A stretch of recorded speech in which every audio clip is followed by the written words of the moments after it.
বড় লোকদের গরমকাল। মম, হ্যাঁ বেটু বলো। হোয়াট হ্যাপেন বেটু? কি হয়েছে তোমার? তোমার কেমন লাগছে কেন? তোমার শরীর ঠিক আছে তো? মম, এত গরম পড়েছে আমার কিচ্ছু ভালো লাগছে না। তার মধ্যে আমার ঘরে দুটো এসির মধ্যে একটা এসি খারাপ হয়ে গেছে। ও মাই গড, এই গরমে তোমার ঘরে এসি খারাপ হয়ে গেছে? হ্যাঁ মম, একটা এসি খারাপ হয়ে গেছে। তুমি ভাবতে পারছো আমার গরমে কতটা কষ্ট হচ্ছে? ইয়েস বেটু, আই আন্ডারস্ট্যান্ড যে তোমার কত কষ্ট হচ্ছে। সত্যি এবছর ভীষণ গরম পড়েছে। মম, তুমি তাড়াতাড়ি পুরনো এসিটাকে বাদ দিয়ে আমার ঘরে আরো 3টে এসি লাগিয়ে দাও। ভীষণ গরম পড়েছে, এত গরম আমি সহ্য করতে পারছি না জাস্ট। ওকে বেটু, ডোন্ট ওয়ারি। তুমি যে কটা এসি বলেছো আমি সে কটা এসি তোমার ঘরে লাগিয়ে দেওয়ার ব্যবস্থা করছি। আর মম, তুমি ড্যাডকে বলে ওয়াশরুমে একটা এসি লাগানোর ব্যবস্থা করো। আমি এই গরমটাকে জাস্ট নিতে পারছি না। ওকে বেটু, আমি ওয়াশরুমে এসি লাগানোর ব্যবস্থা করছি। মম, ইউ নো না, আই হেট সামার। আমার এই গরমটাকে একদম ভালো লাগছে না। সিরিয়াসলি গরমটা জাস্ট নেওয়া যাচ্ছে না। এবছর ভীষণই গরম পড়েছে। দেখো না, এসি চলছে 4টে, তাও আমি দাঁড়িয়ে দাঁড়িয়ে ঘামছি। মাম, চলো না আমরা কোথাও বরফের জায়গা থেকে ঘুরে আসি, যেখানে শুধু কোল্ড থাকবে আর আমরা খুব এনজয় করব। ঠিক আছে, আমি আজকেই তোমার ড্যাডের সাথে কথা বলছি। আমরা একটা ভীষণ সুন্দর বরফের জায়গায় ঘুরতে যাব। হ্যাঁ ম্যাম, তুমি প্লিজ তাড়াতাড়ি অ্যারেঞ্জ করো। আর ম্যাম, তুমি প্লিজ পুরো বাড়িটাকে এয়ার কন্ডিশনার করিয়ে দাও। বেটু, দরকার পড়লে আমি 10টা 20টা এসি লাগিয়ে দেবো, তবু তোমাকে একটু গরমে কষ্ট হতে দেবো না, ঠিক আছে? আর বেটু, এই গরমে কিন্তু তুমি বেশি করে ওয়াটার খাবে, না হলে তুমি ডিহাইড্রেট হয়ে পড়বে। আর শোনো, ফ্রুটস আনা রয়েছে আর ফ্রুটস জুসও রয়েছে, সব কিছু কিন্তু খেতে হবে। এই গরমে কিন্তু বেশি করে ফ্রুটস খেতে হয়, ঠিক আছে? আর মাম, যা গরম পড়েছে আমরা সব ফ্রেন্ডসরা মিলে ঠিক করেছি ওয়াটার পার্কে গিয়ে আমরা খুব চিল করব, এনজয় করব। Water park, wow. মাম, তুমি আমাকে এক্ষুনি 50,000 পাঠিয়ে দাও।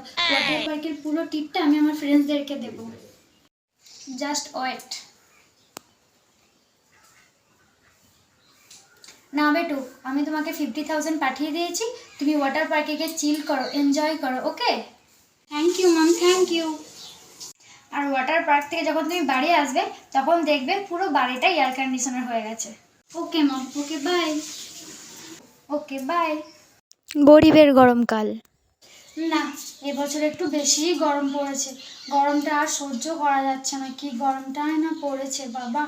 কিন্তু কি করব, কাজেও তো যেতে হবে। যাই তাড়াতাড়ি কাজে চলে যাই, তাহলে আবার তাড়াতাড়ি কাজ থেকে বাড়ি আসতেও পারবো। বাইরে যা রোদ উঠেছে, ছাতাটাও তো খারাপ হয়ে পড়ে আছে, ছাতাটাও নিয়ে যেতে পারবো না। আবার কাজেও যেতে হবে, কাজে না গেলে দিদি আবার ছাড়িয়ে দেবে, তখন আমরা খাবো কি? না, যাই তাড়াতাড়ি কাজে চলে যাই। ও মামা। কি রে মানা, কিছু বলবি? দেখো না, সেই সিলিং পাখাটা সেই কবে থেকে খারাপ হয়ে পড়ে আছে। আর আজকে সকালে হাওয়া খেতে গিয়ে দেখি এই টেবিল পাখাটাও খারাপ হয়ে গেছে। খুব গরম লাগছে মা, এই পাখাটাও তো খারাপ হয়ে গেল। এখন কি দিয়ে হাওয়া খাবো? খেন্তি মা, তুই একদম চিন্তা করিস না, তোকে এত গরমে কষ্ট করতে হবে না, আমি আছি তো। পাখাটা আমি সন্ধ্যাবেলায় সারিয়ে নিয়ে আসবো।